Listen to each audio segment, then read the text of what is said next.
situation that you're talking about, don't know. I have no desire to ever mend anything with that person. And yeah, that situation just went, it just went where it went, and it's just there's no turning back. It's not like those other situations that you mentioned. Did Pusha go too far by revealing the child and presenting that to the world? Well, I'll say this. I tip my hat to the chess move. I mean, it was a genius play in the game of chess. And definitely, warranted my first quote unquote, loss in the competitive sport of rapping.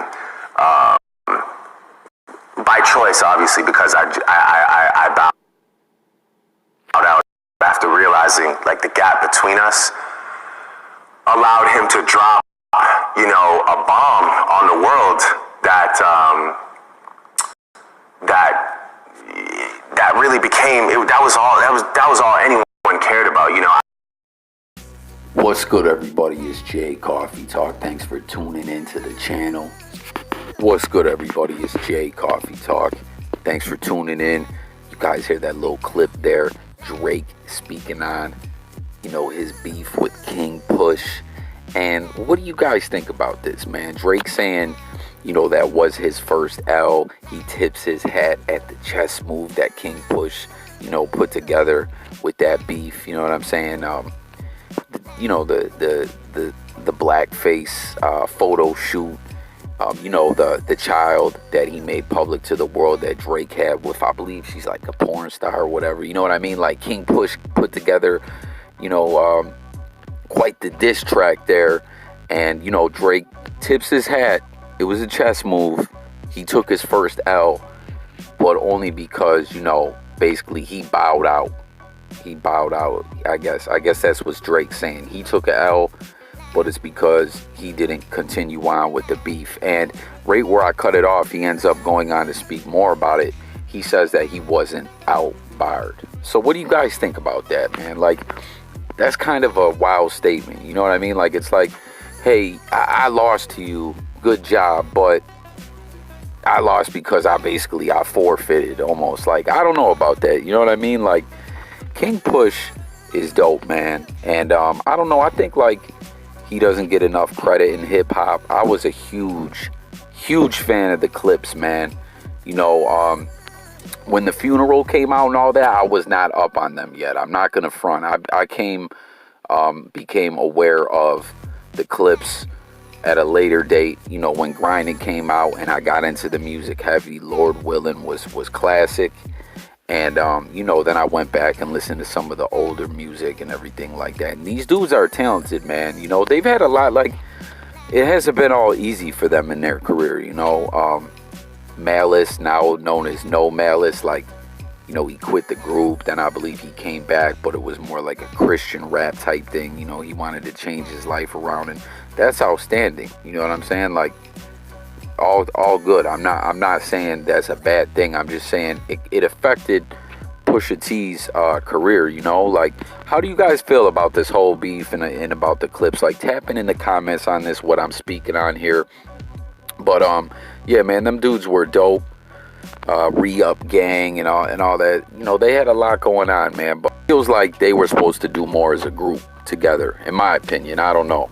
But anyways, getting back to speaking about the beef, man, I feel, like Drake kind of bowed out because I feel like he was a little shook of what Pusha T was doing. And you know what? It's kind of tough in hip hop the way Drake is as far as with the fans and everything like that, and that he's like also a pop artist, I guess. Like, it's kind of almost like you can't beat him, I guess. You know what I mean? I don't know. What do y'all think about that? Like, King Push definitely got to have the hardest diss track ever against Drake, right? Am I right or am I wrong? I don't know.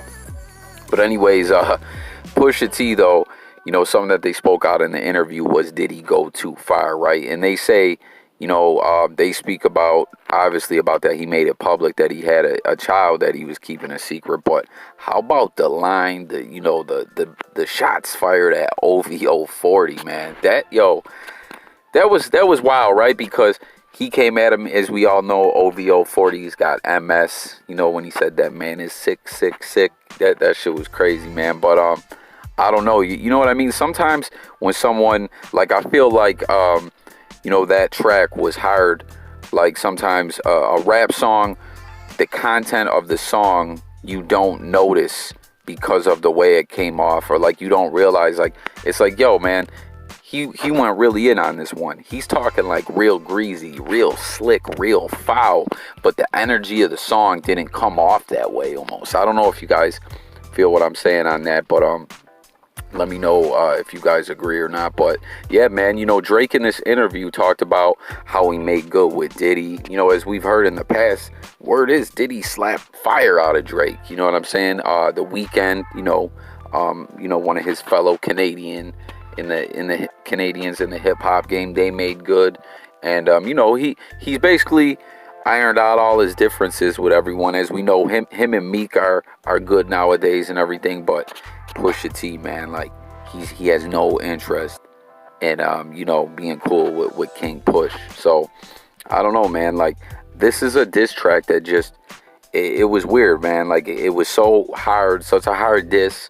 Everyone was talking about it, and then things just kind of ended so quickly, and that was that. You know what I mean? Like, Drake, I think, bowed out at the right time. You know, he knew what it was. Like, I think King Push just had his number on the mic. Like, there was no really, he didn't have any really, any ammo, you know what I'm saying, as far to diss Push back. Like, he had a diss track, but it just, the content of Pusha T's diss, I think I've honestly just made Drake nervous. You know what I mean? It scared him. And, you know, that's what it is. And I don't know, we don't talk about that enough, that, like, yo, basically Drake got sunned and punked right on wax, right on the track, and he fell back because he was shook. Like, that's really what happened, if you ask me. You know, that whole you know, that blackface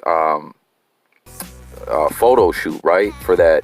Like, I get the whole deal that it was for some kind of clothing line, Jim Crow couture or something like that. Like, I don't even know what exactly, you know, they were trying to do with all that, but that's not a good look, you know what I mean? And I was really shocked that no one found this out before Drake, you know what I mean? Like, we all know, we've heard about how Drake was like Wheelchair Jimmy or whatever on Degrassi, and you know, being that he kind of, you know, did acting and things of that nature, like, his whole vibe was like Mickey Mouse Club type vibe, you know what I'm saying? I'm surprised people didn't dig harder back then, you know, back earlier in the game, and you know what I'm saying, find some of this stuff out about Drake. You know what I'm saying? Like, when someone's got that pre hip-hop Mickey Mouse Club type stuff going on, you know there's some good things out there that you can find, that you can diss them. And you know, shout to King Push for being the one to do it. But that's all I really got on this one, guys. Just wanted to,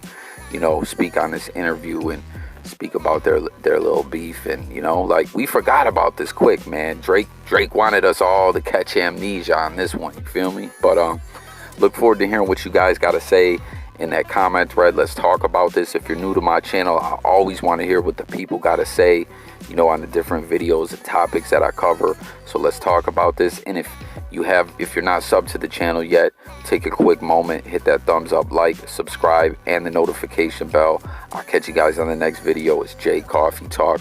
I cover sports, music, news, life, current events, and much, much more. Thank you for watching. I'm out of here. Peace.